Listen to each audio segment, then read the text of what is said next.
All right, guys, let's get into the Ben Askren fight. That was a crazy one. Talk about referees. Obviously, we were talking about referee Mark Goddard before and John Anik. I mean, I'm surprised that it's not Herb Dean that the discussion was aimed towards because I like Ben Askren. I know you do as well. You're a buddy of his, and he came on the show and he was awesome. And honestly, I will say every time I've interacted with Ben Askren, it's been really positive. I Yeah. really enjoy his company. I enjoy his presence. He's intelligent. He's funny. Charming And we dude. had him on the post-fight show on ESPN as well. And it seemed like I was attacking him, but I wasn't. I was only doing it because I know he's got a good sense of humor. And I know he can take a joke. And I was just playing devil's advocate, shall we say. But I was also kind of honest in what I said. I said to him, I said, what would you say to people, those people possibly being me, that you need to work on your striking? Because walking forward like this, going boom, boom, boom, boom, boom, boom, boom, having your fucking head punched in and nearly knocked out isn't going to cut it going forward. And I kind of got a point. But the wrestling side of things, we know. The wrestling was fantastic.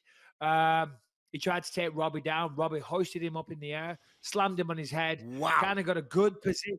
I know. It was great. And then landed some heavy shots to Ben Askren, opened him up. I mean, Ben Askren was beat up after that fight. You know, he was black and blue, black eyes. There was a few cuts. There was a lot of claret on display. But he weathered the storm. He managed to get out of there. Now, you know, the Herb Dean actually allowed that to go on because some referees might have stopped that fight there. Nobody would have complained. Nobody would have. Nobody would have complained, correct. And then the fight continued. And this is where it got weird because he got a position on Askren and then, on Lawler. Here we go. And then he kind of got him in what they call a bulldog choke. There he is getting slammed. Didn't quite land on the head. And he's got him there. These are heavy shots. Nasty. Oof, you see the head brutal. Right there, they could have stopped it. Right there. When he went limp. Yeah. God damn it. Robbie Lawler hits hard. Yeah, man. He's a big, strong, aggressive dude, man. He's an animal. He really is. And then can we show the finishing sequence? Because that's what was controversial. Dana White saying that he wants a rematch. Ben Askren's turning it down. Robbie Lawler saying he would love to run it back. I think they should do it again. If anybody didn't see what happened or watch the fights on Saturday, he got him in what's called a bulldog choke. And I was watching from the ESPN booth. So we couldn't hear the commentary. And I could only see what's happening on the big screen, just like you can see on TV, but I just couldn't hear the commentary. And I'm like, he's got him in a choke. He's got him in the choke. And then all of a sudden you see Robbie's hand and it did go limp. And the words that came out of my mouth to whoever I was talking to, probably Chael Sonnen, and I was sat next to him, I said, he's out. Robbie's out. He's unconscious. His hand just went limp. And then the referee stepped in, broke it up, and immediately Robbie Lawler was complaining about the stoppage. And he wasn't out. So it was really weird. I will ask one more time. Can Harrington Creighton Maniac please play the fucking video? Yeah, do we have the ending sequence? Earth to Harrington. He's looking for it. Yeah. Okay. Yeah, well, it's not easy to find. I mentioned it. I'll give him benefit of the doubt. 45 seconds ago. It is hard to find. These are, copywritten things, so he has to finagle around and find them. It's all over everywhere this morning. But anyway, whatever. Okay. I'm trying. I can't move. Every time I look at social media, I'm seeing a fucking meme of Robbie Lawler's hand going limp. But Harrington can't find it. Okay. On an MMA podcast. Okay. All right. Wow, Harrington. Creighton. He's almost there. What a terrible advertisement for Kratom. Almost. Almost there. Okay. Yeah. Ladies and gentlemen, Kratom. Oh, here he is. So Ben Askren's got him in. Go ahead. Well, it's kind of like a bulldog choke, but Yeah, boom, went there limp. it is. Yeah, it went limp. The arm definitely dropped, and that was enough for Herb Dean to step in. But see there, as soon as Askren lets go, watch, he goes limp, and that definitely went limp. It definitely did. He breaks it, and Robbie's like, what the fuck? There was no, second. It was literally instantaneous. Can you go out like that in a choke and come back that quickly? I mean... Yes, I would say so. I mean, I'm not a doctor, but generally when you get choked out, they're cutting off the blood supply. Well, I know I'm not a doctor. I'm a very smart man that knows a lot of things about a lot of things. I'm very educated. I could be. The amount of time I put into being a mixed martial artist, I could have been a doctor, could have been an accountant, could have been a surgeon. Do whatever you want Chose to do. To be a podcaster. Michael you fucking know, Bisping. sky's the limit. Sky's the limit, bro. You know? I don't even look at the sky as a limit. I say the sky ain't shit, bitch. There's a big galaxy out there. Why would you limit yourself to the sky? Exactly. You know? Mars. You just name the one planet you can name. We're going to Mars, guys. Whoa. Name all 8. Alpha Centauri then. Does that impress you? Like Alpha Centauri is the next known galaxy to our galaxy. Okay. Okay, give me all the planets. Go. All the planets? Well, all the planets Mercury, like in our Venus, known. Earth, Mars, Jupiter, Saturn, Uranus, Pluto. Pluto's not a planet. Boom. Pluto's not a planet. Well, it is now because the ruling changed. They said it wasn't a planet anymore because it was too small. And then they changed their minds back, and it's now a fucking planet again. Baby boy, doggy. Baby boy, I didn't realize that you were also an astronomer. This is incredible. Michael Bisping said it best. I think Michael Bisping said it best. I underestimate you. Mars, Venus, Mercury. I mean, Uranus, Jupiter, Saturn, Venus. Go. Oh, give me all the states in alphabetical order. Go. Oh, yes, this is my specialist subject. We haven't got too much time for this one now. It's going to take too long. 50 states. Only a stupid country would have 50 states. My word. How many states do you need? It's ridiculous. Yeah. Harrington only needs one. The state of Kratom. He's drooling right now. Is he really? I bet he is. Look at him. He's got his tongue hanging out of his mouth. Anyway, back to the fight. So, yeah. So I think when you get a choke, we were talking about the choke, and could he immediately come back round? I think I'm correct when I say this. You go unconscious because it cuts off the blood supply to the brain, right? So if you let go of the choke, I would assume that the blood supply then continues back to the brain, and you come around, right? That sounds... Yeah, when I was a kid, we would do this, and I'm sure this is why I have lost many brain cells in my life. But when we were like in middle school, we would do this thing where you would bend over, and you would breathe in really deeply, right? And you would basically cause yourself to get out of breath. And then what you would do is you would come up really quick, and you'd put your back against the wall, and your friend would put your hand on either side of your carotid artery, and you would give yourself your friend would give you a blood choke, basically. And it was like a way we would get high in the 6th grade. We were doing this like in the hallways. We would get in trouble in school for doing this.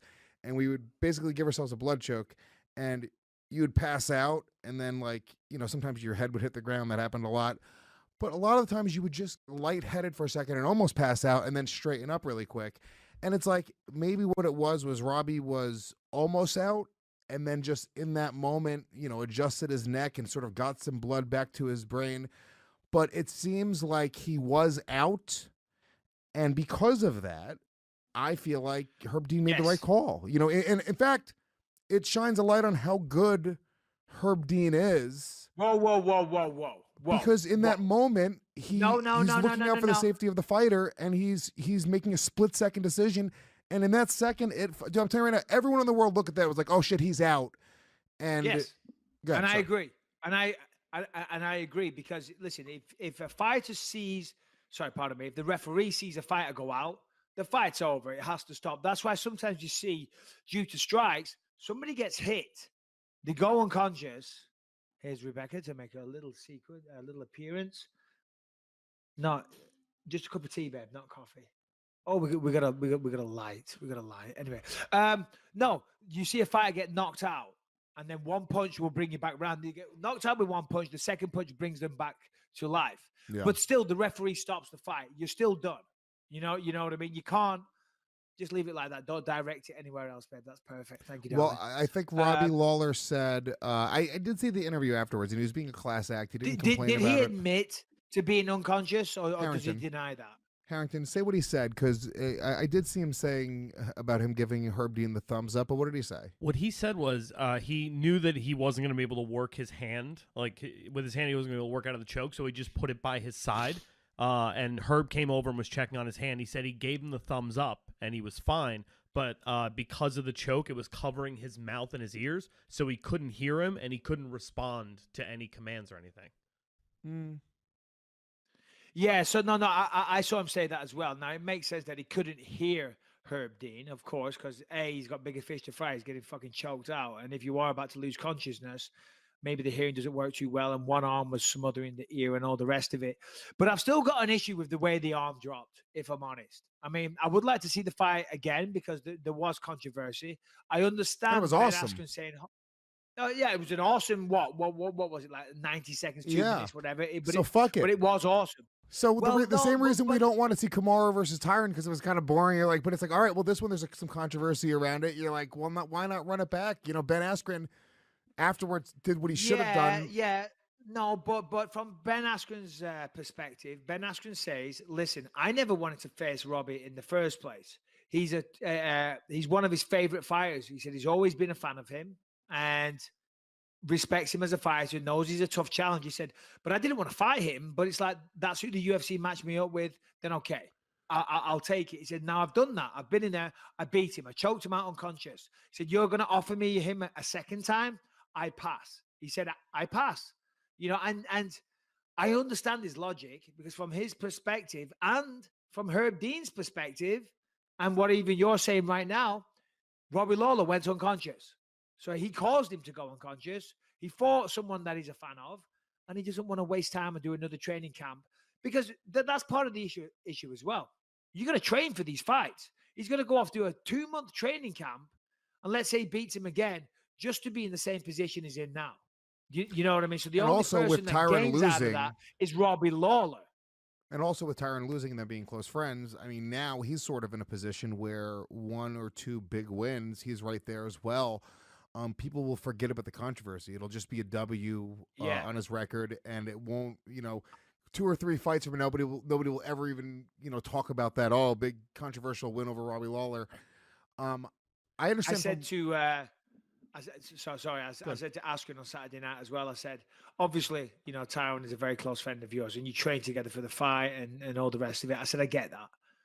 I said, but be honest. Go on. Was there a little tiny part of your subconscious that was a little not happy? That's not the right word, but you could see the silver lining to Tyron getting beat because that opens the doorway for Askren to fight for the belt. Because people and Dana used to criticize fighters that they wouldn't fight teammates. You can't fight your own teammates. You just can't. You know each other inside out. You train together. You're part of the reason why you're both being so successful. And it splits the coaches. Remember, I think they were, John Jones and Rashad Evans, they both went separate ways and went to different camps because of that, so teammates can't fight teammates. Mm-hmm. But, of course, Ben's a good dude. And he was kind of pissed off that Tyron won. Of course he was. Sorry, that Tyron lost. But the silver lining, as I say, is that now we can fight for the belt. So of course. So there you go. And I mean, look, I am a fan of Ben. I'm a fan of Robbie Lawler. It's sort of a shame that the fight ended that way. Very, very exciting. I think Robbie Lawler doesn't really. It's not a step backwards for Robbie Lawler. If you're going to lose a fight, that's sort of the best way to lose it, where you just beat the fuck out of somebody. But is it a shame?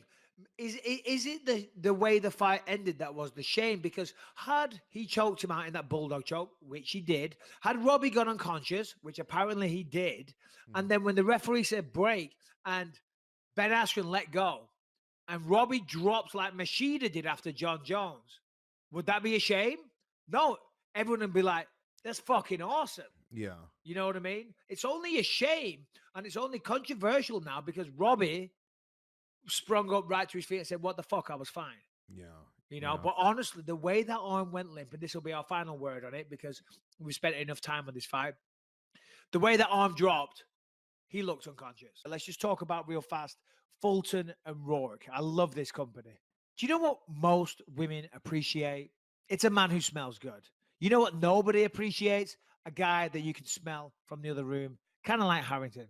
Well, guess what? The team behind Fulton and Rourke, they've got all that figured out, and they have a line of solid wax-based colognes that smell fantastic, but in a subtle way that your wife or girlfriend will enjoy, but not the entire office. Yes. Plus, they come in a shatterproof metal case that you can throw into your gym bag, put it in your back pocket, in your jeans, put it anywhere. Very, very convenient. And I'll tell you, they have a variety of fragrances that will, jazz your senses, Lewis, or Mm. thrill your girlfriend. These things smell really, really good. In fact, the one that I like right now, and as I said, they do come in a really cool little, easy to put in your pocket metal case. It's called Perpetua. Yeah. Okay. I do love a little bit of Perpetua because I'm perpetually smelling amazing. And there's a fresh and woody blend of Atlas cedar and sea air. I mean, that just sounds delightful, Lewis. Oh, for sure, dude. I have the Captiva, which is the one my girlfriend, I got like 3 or 4 of them that they sent me. Captiva is the one that my girlfriend loves. I do not wear cologne, okay? It makes me sick when I put cologne and it makes me nauseous. It smells so bad when I see people in the gym spraying cologne everywhere. I hate it. This is a little wax thing, right? This little case. It's really classy. You open it up. You can put a little bit on your thumb, just put it on your neck, put it on your wrist, whatever it is. It is very subtle, okay? It is very subtle. It's not overbearing. Unless you're like leaning into somebody, you're not going to really smell it. It's not about that. It's about if you want to smell good, you smell it yourself, your chick will smell it, but you're not being obnoxious with it, which I absolutely hate. And it's not perfumey. I hate that as well.